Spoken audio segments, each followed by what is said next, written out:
We want justice. We want justice. We want justice. We want justice. We want justice. We want justice.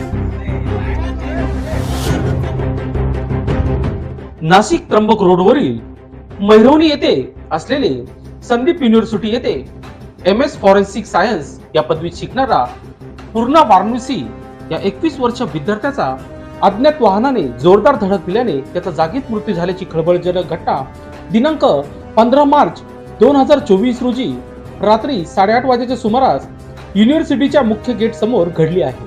हा विद्यार्थी gate pass घेऊन समोर असलेल्या gratuity हॉलमध्ये काहीतरी खरेदी करण्यासाठी गेला असल्याचा अंदाज वर्तविला जात आहे आणि त्याच दरम्यान नाशिकहून त्र्यंबकच्या दिशेने येणाऱ्या भरधाव वाहनाने या विद्यार्थ्याला उडवल्याची प्राथमिक माहिती समोर येत आहे.